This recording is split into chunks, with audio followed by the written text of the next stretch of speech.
రామగుండం ప్రచార సభలో కేసీఆర్ మాట్లాడుతున్నారు. ఆ లైవ్ చూద్దాం. ప్రతి రంగంలో కూడా చాలా గుణాత్మకమైన మార్పులు మీకు కనిపిస్తా ఉన్నాయి. ఏం కారణం చేత? నేను ఒక్కటే మాట మీకు మనవి చేస్తా ఉన్నా, అన్నము ఉడికిందా అంటే మొత్తం పిసుకాల్సిన అవసరం లేదు. ఒకనాడు ఇక డప్పు కొట్టి ఆయన బంద్ చెప్పిన జర బతిలాడు, అన్నా జర బంద్ చేయి డప్పు. ఒకనాడు 24 లక్షల మోటార్లు ఉంటే తెలంగాణలో ప్రతిరోజు ఎక్కడో ఒకడ లాఠీ చార్జీ, ధర్నా, కరెంటు కోతలు, పేలిపోయే ట్రాన్స్ఫార్మర్లు, కాలిపోయే మోటార్లు. కొద్ది టైం లోపలనే అన్ని బాగా చేసుకొని 29 రాష్ట్రాలు ఈ దేశంలో ఉంటే 24 గంటలు రైతులకు ఉచిత కరెంటు, ఫ్రీ కరెంట్ ఇచ్చే ఒకటే ఒక రాష్ట్రం తెలంగాణ రాష్ట్రం. మరి ఇంతకుముందు గవర్నమెంట్లు లేకుండేనా? కేసీఆర్ కన్నా ముందు ముఖ్యమంత్రులు లేకుండరా? నాకనే చాలా దొడ్డుగా చాలా ఎత్తుగా ఉండ్రి. మరి ఎందుకు ఇవ్వకపోయి? ఏం కారణం? మనసు లేదు.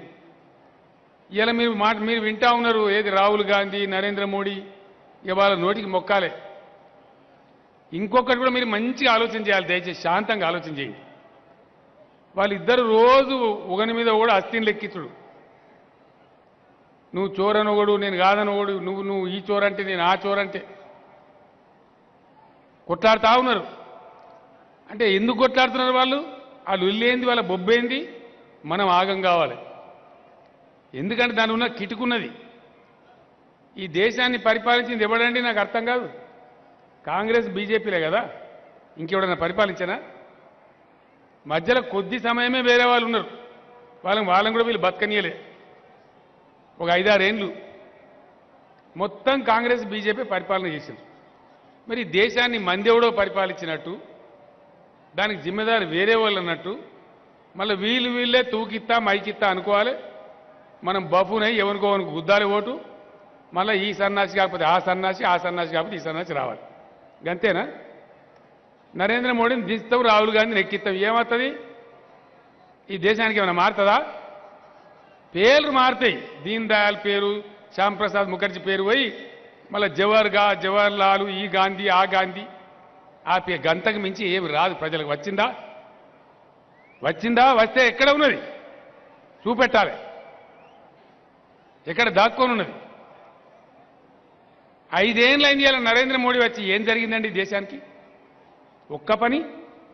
ఓ దళితులకా, గిరిజనులకా? అసెంబ్లీలో తీర్మానం చేసి పంపినాం. నేను స్వయంగా పోయి అర్ధగంట సేపు చెప్పిన, బొగ్గు గన్లలో పనిచేసే కార్మికులు మిలిటరీ కంటే ఏం తక్కువ కాదు. దినదిన గండం నూరేళ్ళ ఆయుష్ లెక్క బతకాలి. బొగ్గు గని కార్మికుల జీతాలలో కట్ చేసే ఇన్కమ్ ట్యాక్స్తోనే నీ కేంద్ర సర్కారు నడుతుందా? ఇంకా ఇన్కమ్ ట్యాక్స్ మాఫ్ చేయవా అని చెప్పి తెలంగాణ అసెంబ్లీ తీర్మానం పాస్ చేసినాం. నేను పోయి చెప్పిన, ఏమి అయ్యా ములేపోయేది ఉండరా? ఏం మునిగిపోతుందా భారతదేశం? చెయ్యరు. ఎందువల్ల? అడిగేటోళ్ళు లేడు, మాట్లాడేటోళ్ళు లేడు, చేయకపోతే చేసేదేం లేదు. ఎటువంటి వానుకో మాకో ఎవనుకోని గుద్దాలి ఓటు అనేటువంటి అహంకారం. అందువల్ల నేను మీ అందరితో ఒకటే ప్రార్థిస్తున్నా, నేను ఒక్కటే మాట చెప్తా ఉన్నా, దయచేసి ఈ దేశంలో ప్రబలమైనటువంటి గుణాత్మకమైనటువంటి రాజకీయ మార్పు రావాలి. ఒక్క తెలంగాణ కాదు, ఇలా గోదావరికని ప్రాంతం, పెద్దపల్లి నియోజకవర్గం రాజకీయంగా చాలా చైతన్యవంతమైన ప్రాంతం. మీరు అన్ని విషయాలు గ్రహించగలుగుతారు. నేను నిన్న మొన్న మాట్లాడేది మీరు టీవీలలో వింటున్నారు, పేపర్లలో చూస్తున్నారు. నేను ఊరికే మాట్లాడతలేని, ఊరికే మాట్లాడ కూడా నాకు అవసరం కూడా లేదు. నేను కూడా డాల్ బోల్వేసి పండరాదు నన్ను కొట్టిండా? నిన్నగాక మొన్న మంచిగా గెలిచి 88 సీట్లతో గెలిచి బ్రహ్మాండం ఇంకో 5 ఏళ్ళు అధికారం ఉండేటువంటి అవకాశం మీరే ఇచ్చారు, దీవెన ఇచ్చి. నేను కూడా సపరేట్గా ఉండొచ్చుగా, తీయకపోలే 2 ముచ్చట్లు మాట్లాడి.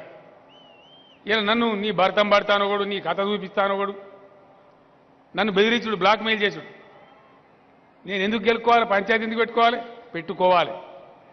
ఆనాడు 2001లో కూడా నేనెందుకు పెట్టుకోవాలి పంచాయతీ అంటే తెలంగాణ రాపోవు, ఎవడో ఒకటి నోరు తెరవాలి కాబట్టి నేను తెరిచినా, ఈ జెండా ఎగిరేసినా మీరందరు జమైనరు, గుద్దుడు గుత్తే తెలంగాణ వచ్చింది. అట్లనే ఇవాళ ఈ దేశం కూడా మారాలి మారాలి మారాలి. దేశంలో సంపద ఉన్నది, భగవంతుడు ఇచ్చిన వనరులున్నాయి.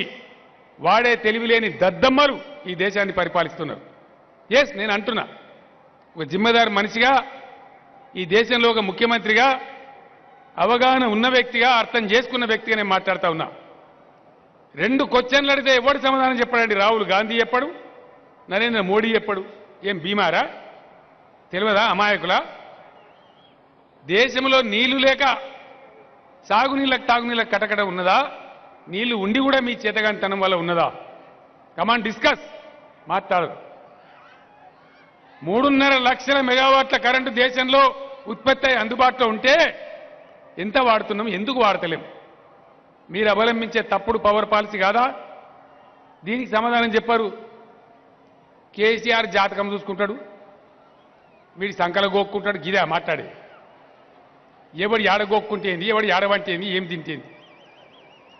గదేనా మాట్లాడే? ప్రధానమంత్రులు దేశాన్ని నడిపిస్తామని సిపాయిలు మాట్లాడే ముచ్చటనే ఇది? ఏం మాట్లాడాలి? దేశాన్ని నడిపేటోళ్ళు పేదరికమైంది, వ్యవసాయం ఏంది, రైతులేంది, కార్మికులేంది, వాళ్ళ బాధలేంది, అవి ఎట్లా పరిష్కారం కావాలి? దాని మీద మెదడు రంగరించానా? లేకపోతే నువ్వెంత నేనెంత బస్తీమే సవాల్, ఇదేనా మాట్లాడేది? ఇవి మాట్లాడుతున్నారు. వ్యక్తిగతమైన నిందారోపణలు చేస్తారు. నేను మీ అందరినీ ప్రార్థించేది ఒకటే, దయచేసి గోదావరి కని ఈ పెద్దపల్లి పార్లమెంటు నియోజకవర్గ ప్రాంతం పెద్ద సంఖ్యలో కార్మిక సోదరులు, కార్మిక నాయకులు, అనేక సంఘాలు ఉన్నటువంటి ప్రాంతం. ఈ దేశంలో గుణాత్మకమైన మార్పు రావాలి. చిన్న ఉదాహరణ చెప్తున్నాడు. వీళ్ళు ఎంత తెలివి తక్కువ పని ఉంటుందంటే చాలా చిన్న మాట. ఇన్కమ్ ట్యాక్స్ ఎగబెడతారు ఎవరు? వ్యాపారస్తులు. దేశంలో ట్యాక్సేషన్ విధానం బాగలేదు కాబట్టి ఎగబెడతారు. తెలివి తక్కువ విధానం ఉంది కాబట్టి. ఎంత కట్టమంటే ఎగబెడుతున్నారండి? 30% కట్టరా అంటేనే ఎగబెడుతున్నవాడు. దాంతో ఏమవుతుంది? నల్లధనం పేర్కొని పోతుంది.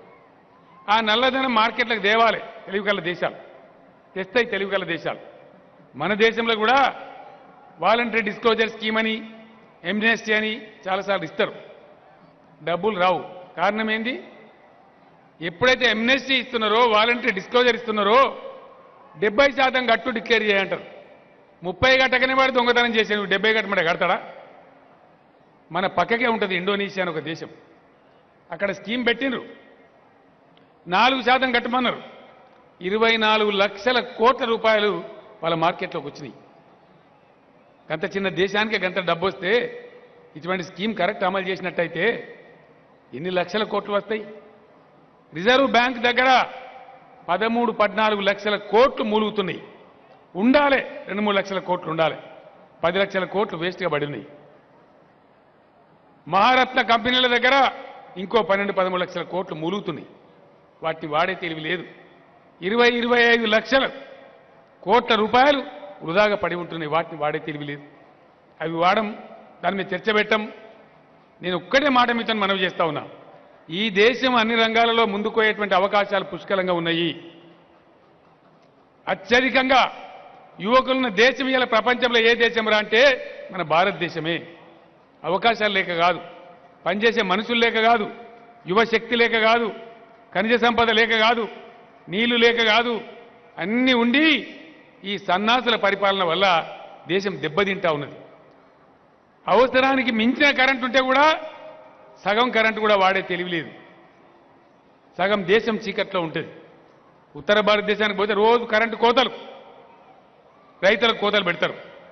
ఇంత డంబాచారం మాట్లాడితే ప్రధానమంత్రి నరేంద్ర మోడీ గుజరాత్ రాష్ట్రంలో కూడా 24 గంటల కరెంటు రైతులకు ఇయ్యరు. ఒకటే ఒక రాష్ట్రం తెలంగాణ మనమే ఇస్తాం. దాని కారణాలని మనం ఇస్తాం, ప్రేమగా మలుచుకుంటాం. నేను అనేది ఏంటంటే, ఉన్న వనరులు, ఉన్న వసతులు, ఉన్న అవకాశాలు వాడలేని వాళ్ళు, విఫలమైన వాళ్ళు, మళ్ళీ వాళ్ళే పరస్పరం నిందారోపణలు చేసుకొని మనం గోల్మాలు తిప్పితే గోల్ తిరుగుదామా? వద్దు, అవసరం లేదు. ఇంకొక మాట నేను చాలా స్పష్టంగా చెప్తా ఉన్నా. ప్రజలు విముఖం చెందిండ్రు, విముఖం అయిపోయిన వీళ్ళ సభలకు మంది వస్తలేరు. సభలకు ఇష్టం లేకపోతే వత్తరా? కాలు మొక్కిన రారు, దండం పెట్టిన రారు. మనం చూడలేదా? ఇప్పుడు కూడా చూస్తలేమా? ఇవాళ రాహుల్ గాంధీ సభలు జరిగినాయి. 3,000, 4,000, 5,000 వచ్చారు. నరేంద్ర మోడీ వచ్చిండు, బయట కూర్చున్నాడు, మంది లేరు స్టేడియంలో. ఎందుకు వస్తలేరు అది కూడా గమనించరు. ప్రజలు విముఖత చెందుతున్నారనే మాట గమనిస్తలేరు. నేను ఒక్కటే మాట మిత్రులు మనవి చేస్తా ఉన్నా, దయచేసి ఒక మాయలో మోసంలో పోకండి. ఖచ్చితంగా ఢిల్లీ నుంచి నాకు సంపూర్ణమైన సమాచారం ఉంది.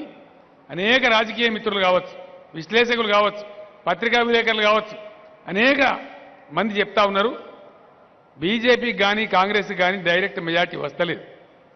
రేపు కేంద్రాన్ని పరిపాలించబోయేది, శాసించబోయేది ఖచ్చితంగా ప్రాంతీయ పార్టీల కూటమే. నేను కూడా దేశంలో చాలా మందితో మాట్లాడినా. కాబట్టే మన 16 మంది ఎంపీలను గెలిపిమని నేను కోరుతా ఉన్నా. మీరు 16 మంది ఎంపీలను గెలిపియండి, దీవించండి.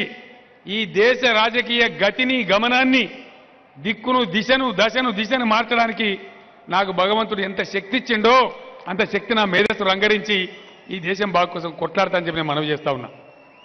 తప్పకుండా మీరు రోజు వింటున్నారు, ఎక్కడనో ప్రారంభం కావాలి, ఎవరో మొదలు పెట్టాలి, ఎవడో ఒక నడుము కట్టాలి, దానికి ధైర్యం కావాలి.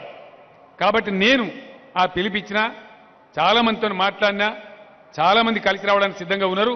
కాబట్టి దయచేసి మీరు దీవించమని చెప్పి నేను కోరుతా ఉన్నా. మీ యొక్క దీవెనతోని ముందుకు పోదామని నేను తెలియజేస్తా ఉన్నా. గతంలో ఒక మంచిర్యాల జిల్లా చేయమంటే చేయలే, చాలా ఏం లేడిచినారు. ఇలా మంచిర్యాల అయింది, పెద్దపల్లి అయింది, 2 జిల్లాలు చేసుకున్నాం మనం, ఒక్కటి కాదు. ఈ పార్లమెంట్ నియోజకవర్గంలో అద్భుతమైన కాళేశ్వరం ప్రాజెక్టు మీ జిల్లాలోనే కడుతున్నాం, మేడిగడ్డ బ్యారేజ్. కొద్ది రోజుల తర్వాత నేను డాక్టర్ కేశవరావు గారితో, ఖమ్మం ఎంపీ శ్రీనివాసరెడ్డి గారితో అదే చెప్తా ఉన్నా. ఈ గోదావరి ఏదైతే చూస్తున్నామో మళ్ళీ నెక్స్ట్ ఇయర్ మనం వచ్చి ఇట్లా కనబడదు, ఎప్పుడు నీళ్లతో నిండి ఉంటుందని నేను చెప్పిన. ఒక అద్భుతమైన ప్రాజెక్ట్ ఇక్కడనే వస్తూ ఉంది. 200 కిలోమీటర్ల గోదావరి బ్రహ్మాండంగా సజీవంగా ఉండే దృశ్యం మన గోదావరి కనుకనే మనం రోజు చూస్తామని చెప్పి నేను మనవి చేస్తా ఉన్నా. అదేవిధంగా అనేక సమస్యలు పరిష్కారం చేసుకున్నాం, సంక్షేమ పందాలో ముందుకు పోతా ఉన్నాం. సింగరేణి కార్మికులకు సంబంధించి కూడా గతంలో ఏ ప్రభుత్వాలు చేయని అనేక కార్యక్రమాలు చేసినాం. డిపెండెంట్ ఉద్యోగమో ఇంకో రకం ఉద్యోగం పేరు పెట్టి ఒక 6,742 మందికి ఇచ్చినాం. మిగిలిన వాళ్ళకు కూడా ఇప్పించే బాధ్యత నాది, మీరు చిన్నబుచ్చుకునే అవసరం లేదని చెప్పి నేను మనవి చేస్తా ఉన్నా. డెఫినెట్గా మీ కోరిక కూడా నెరవేరుస్తాం. అందులో మీరు ఎవరైతే ఉద్యోగం వద్దంటున్నారో వాళ్ళకి 25 లక్షల రూపాయలు కూడా ఇస్తా ఉన్నాం. చనిపోతే 20 లక్షల రూపాయలు ఇస్తా ఉన్నాం. ఇదే కొప్పుల ఈశ్వర్ నా సోదరుడు జైలుకు పోయినాడు, మీ అందరికీ తెలుసు.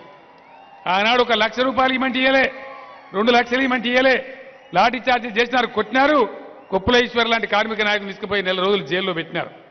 అవన్నీ చూసినాం కాబట్టే ఈరోజు ఆ బాధ ఉండద్దని ప్రయత్నం చేస్తా ఉన్నాం. మీ ఇండ్లకు ఫ్రీ కరెంట్ ఇప్పించినాం, ఏసీ పెట్టే ప్రొవిజన్ ఇప్పించినాం. ఇవన్నీ కూడా 10 లక్షల రూపాయల వడ్డీ లేని రుణం ఇంటి నిర్మాణానికి ఇప్పించినాం. ఇవన్నీ కూడా కేసీఆర్ ఇప్పించిన మీ అందరికీ తెలుసు. ఇంకా కూడా సమస్యలున్నాయి, వాటిని తప్పకుండా పరిష్కారం చేస్తాం. నేను గ్యారంటీగా మీకు హామీ ఇస్తా ఉన్నా, వాటి అన్నిటి కూడా పరిష్కారం చేస్తాం. ఏదైతే మంచిర్యాల, చిన్నూరు, ఆసిఫాబాద్, బెల్లంపల్లి ఆ నియోజకవర్గాలున్నాయో తమ్మిడి అట్టి దగ్గర బ్యారేజ్ పూర్తి చేసి మొన్ననే మహారాష్ట్రలో ఒప్పందం పూర్తయింది. ఆ నీళ్లు కూడా 2 లక్షల ఎకరాలకు ఆ జిల్లాలో కూడా తీసుకొని పారిస్తామని చెప్పి నేను మనవి చేస్తా ఉన్నా. సస్యశ్యామలమైన తెలంగాణ, కార్మికులు, రైతులు, అన్ని మతాలు, అన్ని కులాలు, అన్ని వర్గాల ప్రజలు సంతోషంగా ఉండే తెలంగాణ కోసం నేను కష్టపడుతున్న సంగతి మీ కళ్ళ ముందర ఉన్నది. టీఆర్ఎస్ రాకముందు తెలంగాణ ఏందో, వచ్చిన తర్వాత తెలంగాణ ఏందో మీకు తెలుసు, నేను చెప్పాల్సిన అవసరం లేదు. దయచేసి మీరు ఆలోచన చేయండి, చర్చ చేయండి. ఈ దేశాన్ని బాగు చేయడం కోసం ఏదైతే మనం ఎజెండా ఎత్తుకున్నామో, తెలంగాణ ప్రజల ప్రతినిధిగా, మీ బిడ్డగా ఈ దేశానికి ఒక దిక్సూచిగా ముందు పోయే పరిస్థితులు ముందుకు పోతున్నామో మీరందరూ గమనిస్తా ఉన్నారు. దానికి సహకరించమని నేను కోరుతా ఉన్నా. ఎక్కడిది తెలంగాణ, ఏం తెలంగాణ అని అవమానపరిచిన తెలంగాణ ఇలా అనేక విషయాలలో దేశానికి ఒక రోల్ మోడల్ అయినాం. మన మిషన్ భగీరథ, మన మిషన్ కాకతీయ, మన డబుల్ బెడ్రూమ్ ఇండ్లు, మన 24 గంటల కరెంటు, మనమిచ్చే సంక్షేమం, మనమిచ్చే కేసీఆర్ కిట్స్ ఏ రాష్ట్రంలో ఎక్కడ కూడా లేవు, ఒక్క ఇండియాలో మన దగ్గరనే ఉన్నాయి. మీరు పేపర్లలో చూస్తా ఉన్నారు, అనేక రాష్ట్రాల వాళ్ళు వచ్చి చూసి నేర్చుకొని పోతా ఉన్నారు. విదేశాల వాళ్ళు కూడా వచ్చి ప్రశంసించిపోతా ఉన్నారు. ఇవి ఇంకా పెరగాలి, దీనికి మనం సంతృప్తి కాదు. నేను ఇంకో మాట మీకు మనవి చేస్తా ఉన్నా, నోరు కట్టుకొని కడుపు కట్టుకొని అవినీతి రహితంగా పనిచేస్తున్నాం కాబట్టి ఈరోజు రాబోయే 5 ఏళ్లలో తెలంగాణ పెట్టబోయే ఖర్చు 10 లక్షల కోట్ల రూపాయలు.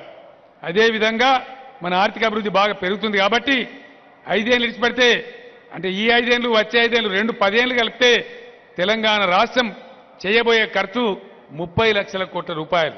అంటే సుదూరంలోనే బంగారు తెలంగాణ మన కళ్ళ ముందు కనపడతా ఉంది.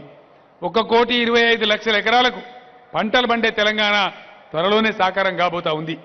ఆల్మోస్ట్ 70% ఈ సంవత్సరమే అవుతుంది. పాలమూరు కూడా కంప్లీట్ చేస్తే 2 ఏళ్లలో ఆ పని కూడా సాకారం అయిపోతుంది.